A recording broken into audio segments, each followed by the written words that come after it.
آج کی اس محفل میں چند چھوٹے چھوٹے ایسے کلمات کہ جن کے پڑھنے سے انسان کے گناہ دھل جاتے ہیں اور اس کے نامے اعمال میں نیکیاں لکھی جاتی ہیں، اور اتنی نیکیاں ملتی ہیں کہ حدیث پاک کا مفہوم ہے کہ فرشتے اس کی نیکیاں لکھ لکھ کر تھک جاتے ہیں۔ تو ایسی چند باتیں میں آپ کو بتلاؤں گا تاکہ آپ اس کی پابندی کریں۔ پھر توجہ فرمائیں کہ یہ چھوٹی چھوٹی باتیں ہوں گی لیکن اتنی قیمتی، اللہ تعالیٰ کے ہاں اتنا ان کا مقام ہے کہ ان کلمات کو کہنے والا بندہ اپنے گناہوں کو دھلوا لیتا ہے اور اتنا اجر ملتا ہے کہ حدیث پاک میں فرمایا گیا کہ فرشتے اس بندے کی نیکیاں لکھ لکھ کر تھک جاتے ہیں۔ تو بچیوں کو چاہیے کہ وہ ایسے کلمات اپنی زبان سے بولتی رہا کریں کہ جن کی اتنی نیکیاں ہیں پہاڑوں برابر کہ ان کو لکھتے لکھتے بھی فرشتے تھک جاتے ہیں۔ اس کے دو فائدے ہوں گے۔ ایک تو قیامت کے دن آپ کے پاس نیکیوں کا ذخیرہ بہت ہوگا، اور دوسری بات یہ ہوگی کہ ان نیکیوں کے کرنے کی وجہ سے آپ کے جو پہلے گناہ ہو چکے ان کی ظلمت دھل جائے گی۔ تو دو فائدے ہو جائیں گے، پہلے گناہوں کی ظلمت ختم، اور دوسرا نامے اعمال کے اندر نیکیوں کا ذخیرہ زیادہ۔ تو دیکھو یہ کتنی مزے کی بات ہے۔ تو اس کی ہوتی ہے عادت بنانے کی بات۔ اگر آپ ان کلمات کو پڑھنا عادت بنا لیں تو روز مرہ آپ کو نیکیاں ملتی جائیں گی۔ ہر دن آپ کے نام اعمال میں نیکیاں لکھی جائیں گی۔ ان میں سے ایک پہلا عمل ہے استغفر اللہ پڑھنا۔ جب ہم استغفر اللہ پڑھتے ہیں تو اس کا مطلب یہ ہوتا ہے کہ اے اللہ، میں اپنے گناہوں پہ نادم اور شرمندہ ہوں، آپ میرے ان گناہوں کو معاف فرما دیجیے۔ چنانچہ اس استغفار کی ایک بہت بڑی فضیلت یہ ہے کہ استغفار کرنے والے بندے پر اللہ کا عذاب نہیں آتا۔ توجہ فرمائیں کہ استغفار کثرت سے کرنے والے بندے پر اللہ تعالیٰ کا عذاب نہیں آتا۔ کیا مطلب؟ کہ دنیا میں گناہوں کی وجہ سے انسان ذلیل ہوتا ہے، رسوا ہوتا ہے، دشمن اس پر غالب آ جاتے ہیں، اس کے رزق میں کمی کر دی جاتی ہے۔ تو یہ گناہوں کا جتنا وبال ہے اللہ تعالیٰ استغفار کی وجہ سے اس کو روک دیتے ہیں۔ ہر عورت چاہتی ہے کہ مجھے دنیا میں رسوائی نہ ہو، کہیں گناہوں کی وجہ سے میری شکل ہی نہ مسخ کر دی جائے، مجھ سے رزق ہی نہ چھین لیا جائے۔ تو اگر یہ تمنا دل میں ہے تو پھر اس کے لیے آپ کثرت کے ساتھ استغفار کریں۔ سنیے قرآن عظیم الشان، اللہ تعالیٰ فرماتے ہیں ما کان اللہ لیعذبہم وانت فیہم، اے میرے محبوب جب تک آپ ان لوگوں کے درمیان ہیں اللہ ان لوگوں کو عذاب نہیں دے گا۔ وما کان اللہ معذبہم وہم یستغفرون، اور اللہ اس وقت تک بھی ان کو عذاب نہیں دے گا جب تک کہ یہ استغفار کرتے رہیں گے۔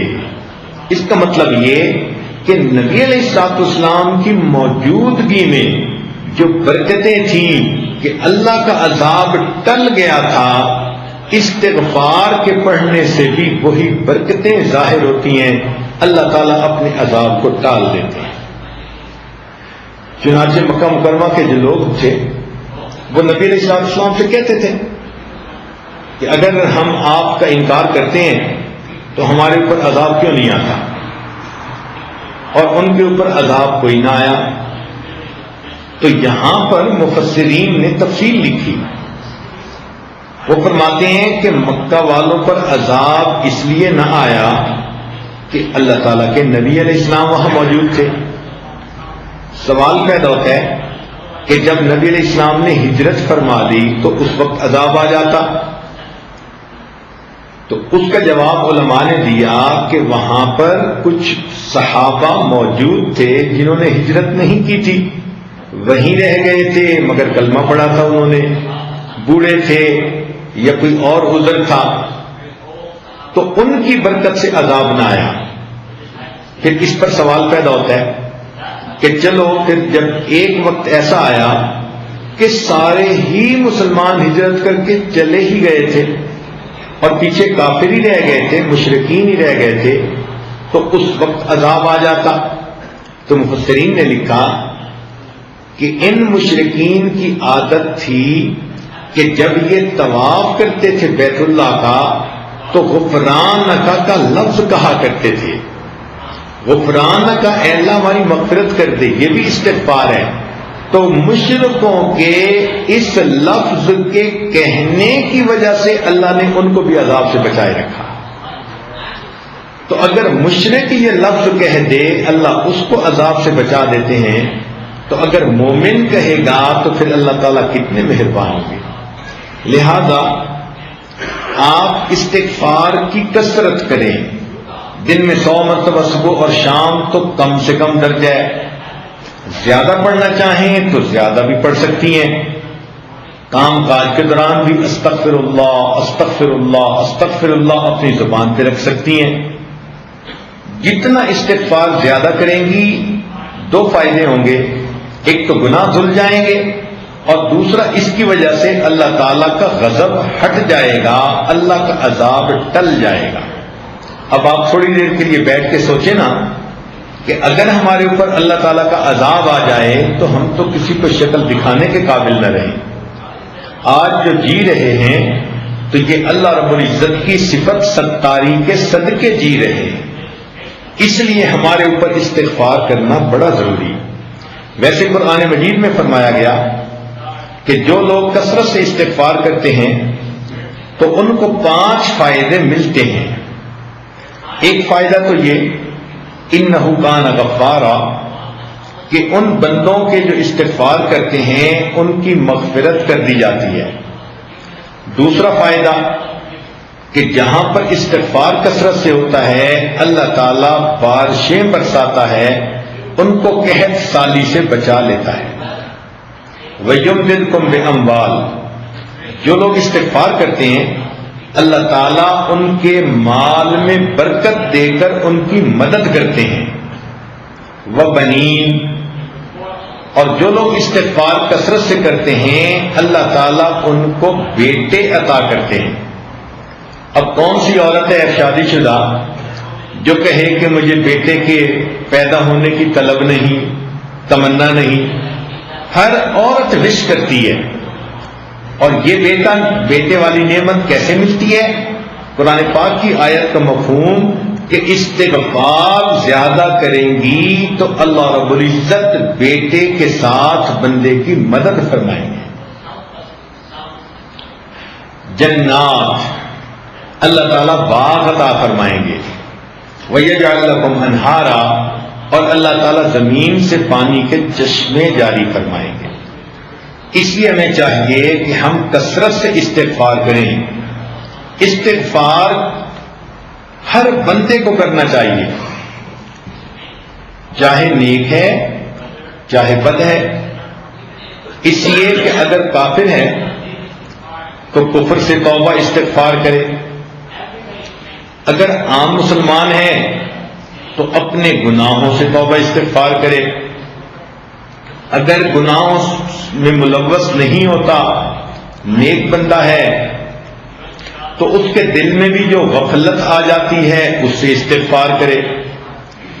اور اگر کوئی کہے کہ میرا دل غافل بھی نہیں ہوتا تو ایسے بندے کے دل و دماغ میں بھی شیطان وسوسے تو ڈالتا ہے، ان وساوس شیطانی پہ استغفار کرے.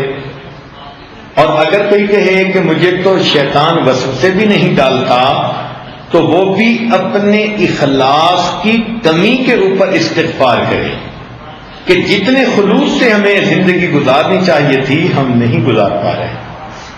تو استغفار کے کرنے سے انسان اللہ تعالیٰ کے عذاب سے امن میں آ جاتا ہے، بچ جاتا ہے، گناہ دھل جاتے ہیں، اور اللہ تعالیٰ اس کی مدد فرماتے ہیں، رزق میں برکت سے، بیٹوں میں برکت عطا فرما کے، اور اس کے اللہ تعالیٰ دنیا کے ان مسائل کو حل فرما دیتے ہیں۔ آپ استغفار کی کثرت کریں گی تو آپ کو کسی عامل سے کوئی عمل پوچھنے کی ضرورت ہی نہیں رہے گی۔ کاروبار کی پریشانی استغفار سے ختم، کیونکہ اللہ تعالیٰ جو فرماتے ہیں کہ مال کے ذریعے سے مدد کروں گا۔ اگر اولاد کی پریشانی ہے تو وہ استغفار سے ختم، کیونکہ اللہ تعالیٰ فرماتے ہیں کہ میں بیٹے دے کر ان کی مدد کروں گا۔ اگر کسی کا کام نہیں چلتا تو جیسے اللہ فرماتے ہیں کہ میں باغوں سے پھل عطا کروں گا، اللہ تعالیٰ ان کو دکان سے بھی پھل عطا فرمائیں گے، کاروبار اچھا چلے گا۔ تو ایک استغفار کی کثرت سے ہماری زندگی کے کتنے مسئلے حل ہو جاتے ہیں۔ دوسرا کام یہ کہ انسان کی زندگی میں کبھی خوشی ہوتی ہے، کبھی غمی ہوتی ہے، کبھی کام مرضی کے مطابق ہوتے ہیں اور کبھی کام مرضی کے خلاف ہوتے ہیں۔ تو اگر تو کام مرضی کے مطابق ہوں تو ہمیں اللہ کا شکر ادا کرنا چاہیے، اور اللہ تعالیٰ کا شکر ادا کرنے کا آسان طریقہ یہ ہے کہ زبان سے الحمدللہ کہیں۔ ہمیں چاہیے کہ ہر نعمت پر ہم اللہ کا شکر ادا کریں۔ اس شکر ادا کرنے کی فضیلت یہ ہے کہ آئی ہوئی نعمت انسان سے واپس نہیں لی جاتی۔ لئن شکرتم لازیدنکم، اللہ تعالیٰ فرماتے ہیں کہ اگر تم شکر ادا کرو گے ہم اپنی نعمتیں اور زیادہ عطا فرمائیں گے۔ اب مثال کے طور پر کتنے کام ہماری مرضی کے مطابق ہوتے ہیں، تو جب بھی کوئی کام مرضی کے مطابق ہو تو چپ کے اپنے دل میں اللہ کا شکر ادا کر لو، اپنی زبان سے الحمدللہ پڑھ لو۔ جب آپ نے کسی کام پہ الحمدللہ پڑھ لیا تو گویا آپ نے اللہ تعالیٰ کا شکر ادا کر دیا۔ مثال کے طور پر اللہ تعالیٰ نے ہمیں ایمان عطا فرمایا، اس کا خیال آئے تو کہو الحمدللہ۔ اللہ تعالیٰ نے آپ کو صحت عطا فرمائی، بیماری کوئی نہیں، خیال سوچ میں آئے تو کہو الحمدللہ۔ اللہ تعالیٰ نے آپ کو عزت کی زندگی دی تو یہ خیال آئے تو کہو الحمدللہ۔ اللہ تعالیٰ نے آپ کو عزت کی روزی گھر بیٹھ کر عطا فرمائی، یہ خیال آئے تو کہو الحمدللہ۔ اللہ تعالیٰ نے آپ کو اولاد عطا فرمائی، بیٹے بھی دیے، بیٹیاں بھی دیں، جب ان پہ نظر پڑے تو کہو الحمدللہ۔ اللہ رب العزت نے آپ کو اپنا گھر دیا، سر چھپانے کا در دیا، جب اس کو دیکھیں تو کہو الحمدللہ۔ اگر کوئی آپ کی تعریف کرے، کوئی عورت آپ کو کہتی ہے آپ نے بڑا اچھا کیا، میں بہت خوش ہوں، تو اس تعریف پر کہو الحمدللہ۔ اگر آپ کے بچے بخیریت سکول سے واپس آ گئے، ان کو دیکھتے کہو الحمدللہ۔ اگر آپ کے بچے شوق ذوق کے ساتھ پڑھتے ہیں تو کہو الحمدللہ۔ اگر وقت پہ آپ نے کپڑے دھو لیے، تیار ہو گئے، کہو الحمدللہ۔ اگر آپ نے کھانا وقت پہ پکا لیا، کہو الحمدللہ۔ اگر آپ کے گھر مہمان آئے اور وہ خوش واپس گئے، کہو الحمدللہ۔ اگر آپ کو وقت پہ نماز پڑھنے کی توفیق مل گئی، کہیں الحمدللہ۔ آپ نے وقت پہ تلاوت پابندی کے ساتھ کر لی، اذکار مراقبہ پابندی کے ساتھ کر لیا، کہیں الحمدللہ۔ اگر آپ ایک دن بے پردگی سے بچ گئی پردے کا آپ نے خیال لحاظ رکھا تو کہو الحمدللہ، اگر آپ نے کسی دل میں کسی کا دل نہیں دکھایا تو کہو الحمدللہ۔ معلوم ہوا کہ جب بھی کوئی کام آپ کی مرضی ایکسپیکٹیشن کے مطابق ہوتا ہے، اس کام پر اگر آپ الحمدللہ کہہ لیں گی تو اللہ تعالیٰ کی شکر گزار بندیوں میں شامل ہو جائیں گی۔ جب آپ کا دل خوش ہو کسی بات پہ، سکون ہو، تو کہو الحمدللہ۔ آپ کا خامد گھر آیا اور مسکراتے چہرے کے ساتھ آیا، آپ کو دیکھ کے مسکرایا، کہو الحمدللہ۔ ناشتہ آپ نے ٹھیک وقت پہ خامد کو کروا دیا، کہو الحمدللہ۔ بچوں کو خوش کھیلتا دیکھا، کہو الحمدللہ۔ آپ کو کسی دن ساس نے تنگ نہیں کیا، کہو الحمدللہ۔ نند نے کسی دن آپ کو تانا نہیں دیا، کہو الحمدللہ۔ اگر آپ کی کوئی دعا قبول ہو گئی، کہو الحمدللہ۔ آپ سوئیں اور آپ کو پرسکون نیند آئی تو جاگنے پہ کہیں الحمدللہ۔ بھوک لگی تھی، آپ نے کھانا کھا لیا، پیٹ بھر کے کہو الحمدللہ۔ پیاس لگی تھی، ٹھنڈا پانی اللہ نے دیا، پی کر کہیں الحمدللہ۔ نرم بستر اللہ نے سونے کے لیے عطا فرمایا، بستر پر لیٹتے ہی کہیں الحمدللہ۔ تو اگر آپ غور کریں تو مجھے تو لگتا ہے کہ ہمیں ہر وقت ہی الحمدللہ کہنا چاہیے، حالانکہ ہماری عورتیں دن میں ایک دفعہ بھی نہیں کہتی ہوں گی الا ماشاء اللہ۔ تو غور کریں کہ کتنی غفلت کی زندگی ہم گزار رہے ہیں کہ ہمیں تو لمحے لمحے اللہ کی نعمت پر شکر ادا کرنا چاہیے تھا، اور ہمیں اس بات کا احساس ہی نہیں، اور اللہ کی ان نعمتوں کو ہم ایسے استعمال کرتے ہیں جیسے کہ ہمارا حق تھا جو اللہ نے ہمیں دے دیا۔ حالانکہ جن کو یہ نعمتیں نہیں ملی ان سے جا کے پوچھو نا۔ اب جس بچی کا رشتہ نہیں آتا اس سے پوچھو کہ وہ دل میں کتنا دکھی ہوتی ہے۔ آپ کو اللہ نے اگر محبت کرنے والا خامد دیا تو کیوں زبان سے نہیں نکلتا الحمدللہ؟ الحمدللہ کا لفظ تو آپ ایک دن میں سینکڑوں دفعہ کہنے کی عادت ڈال لیں۔ بات بات میں الحمدللہ یہ ہوا، الحمدللہ یہ ہوا، بات کرتے ہوئے یہ کہیں۔ تو شکر ادا کرنے سے انسان کو ایک تو نعمتوں میں اضافہ نصیب ہو جاتا ہے، اور ایک دوسرا فائدہ یہ کہ شکر ادا کرنے سے اللہ کا عذاب ٹل جاتا ہے۔ جیسے استغفار سے عذاب ٹل جاتا ہے نا، شکر ادا کرنے سے بھی عذاب ٹل جاتا ہے۔ سنیے قرآن عظیم الشان، اللہ تعالیٰ ارشاد فرماتے ہیں ما یفعل اللہ بعذابکم ان شکرتم وآمنتم۔ اے میرے ایمان والے بندو، اگر تم ایمان لاؤ اور میرا شکر ادا کرو تو تمہیں عذاب دے کر اللہ کے ہاتھ کیا آئے گا؟ اللہ تعالیٰ تمہیں کیوں عذاب دے گا اگر تم ایمان لا کر اس کا شکر ادا کرو؟ تو معلوم ہوا کہ استغفار سے بھی عذاب ٹل جاتا ہے اور شکر ادا کرنے سے بھی اللہ کا عذاب ٹل جاتا ہے۔ تو دیکھو یہ کتنے چھوٹی چھوٹی باتیں ہیں اور کتنا ان کا فائدہ ہے، اللہ اکبر کبیرہ۔ آپ یوں سمجھیے کہ میں آپ کو آج کچھ ہیرے اور موتی تحفے میں دے رہا ہوں۔ یہ الحمدللہ کا لفظ اتنا اچھا لفظ ہے کہ جنتی جنت میں صرف اتنا کہیں گے وقال الحمدللہ رب العالمین۔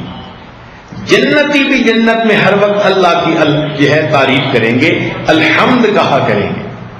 آپ وہ جنتیوں والا کام دنیا میں کر لیں تو اللہ تعالیٰ کی نعمتوں کا شکر ادا کرنا اور الحمد کا لفظ کثرت سے استعمال کرنا اپنی گفتگو میں، اور ہر وقت جس نعمت کو بھی دیکھو، ہر وقت بس جو بھی چیز آپ کی مرضی کے مطابق ہو رہی ہے بس اس پر الحمدللہ کہہ دو۔ موٹا سا اصول یہ ہے۔